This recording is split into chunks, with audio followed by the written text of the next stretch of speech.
Assalamualaikum warahmatullahi wabarakatuh. Bismillah walhamdulillah. Wala hawla wala quwata illa billahil aliyil azim. Amma ba'd.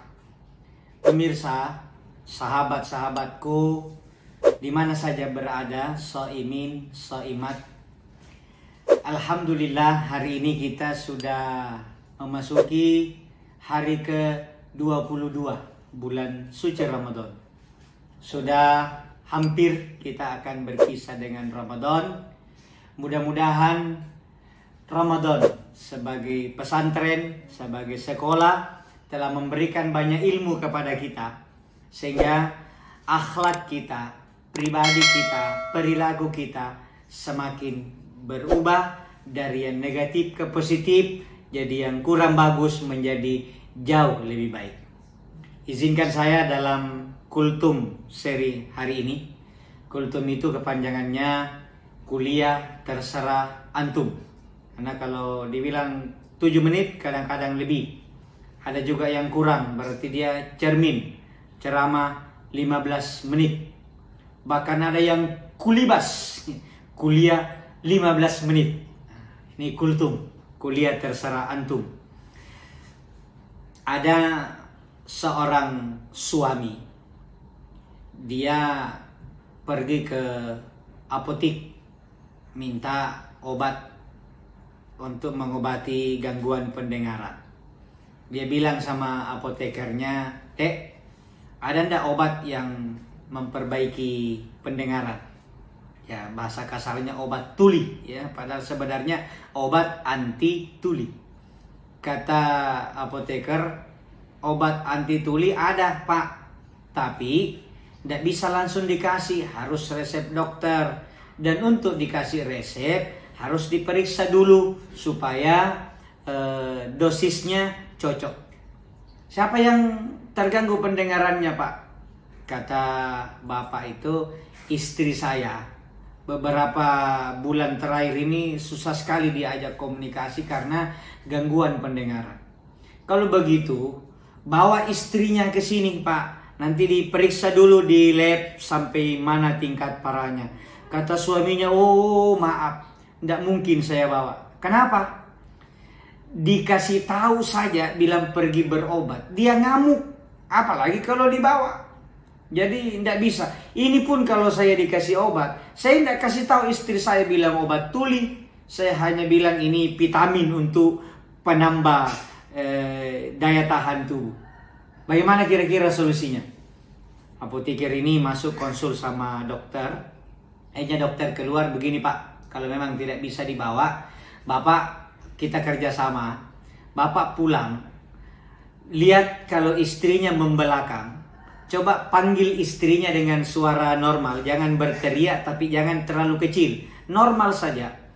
Nanti saya mau tahu dari jarak berapa istrinya masih bisa mendengar." "Oh, baik kalau begitu." Pulanglah ke rumah.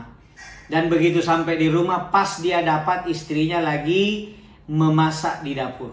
Dia lagi memasak sayur atau apalah.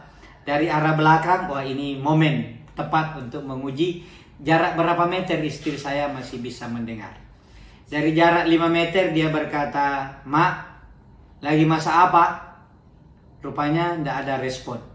Kata sang suami dalam hati, berarti 5 meter sudah tidak ada respon. Dia maju lagi, melangkah dari jarak 3 meter. "Mak, masak apa?" Juga tidak ada respon. Waduh, kalau begini istri saya sudah parah betul ini. 3 meter pun dia sudah tidak dengar. Dia maju lagi 2 meter. Dari jarak 1 meter. Yang ketiga kalinya, dia teriak lebih keras, "Mak, masak apa?" Istrinya balik ke belakang. Muka merah, wajah marah, sambil dia berkata, Pak, dari tadi saya bilang saya masak sayur." Pemirsa, tahu, sudah bisa tangkap cerita ini? Ternyata yang tuli adalah suaminya, bukan istrinya. Cerita ini cerita hayalan, bukan kenyataan. Karena kalau kenyataan mestinya sang suami ini tidak mendengar apa yang disebut apoteker tadi. Tapi inilah gambaran kehidupan kita sehari-hari. Kadang kita menuduh orang lain jahat, padahal penjahatnya adalah kita. Kadang kita menuduh orang lain kikir, padahal asli kikir itu kita. Kadang kita menuduh orang lain bejat, padahal kitalah ahlinya bejat. Dia menyangka, dia menuduh, bahkan sudah ke dokter bahwa istrinya tuli. Ternyata penyebab komunikasi tidak jalan selama ini adalah dia, suaminya yang tuli. Inilah kenyataan. Karena itu, sebelum kita menuduh orang lain, sebelum kita menjustifikasi sesuatu yang negatif kepada orang, coba kita merenung. Jangan-jangan kesalahan itu ada sama kita. Kalau kita melihat ini orang-orang kenapa tidak mau tersenyum kepada saya, kayaknya orang ini jahat semua. Mungkin karena kita yang tidak pernah tersenyum sama orang. Mungkin karena respon kita kepada orang kurang bagus, sehingga orang pun memberikan respon yang negatif. Berikan lebih dahulu kebaikan. Berikan, tebarkan senyum, kita akan mendapatkan senyum. Doakan orang lain, nanti orang lain akan memberikan doa kepada kita.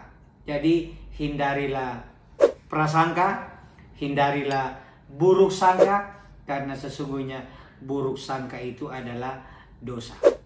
Oleh karena itu, bulan suci Ramadan mengajarkan kepada kita, mari kita memperbaiki diri sebelum kita menilai orang, sebelum kita memvonis orang. Marilah kita mengoreksi diri kita. Hasibu anfusakum qabla an tuhasabu.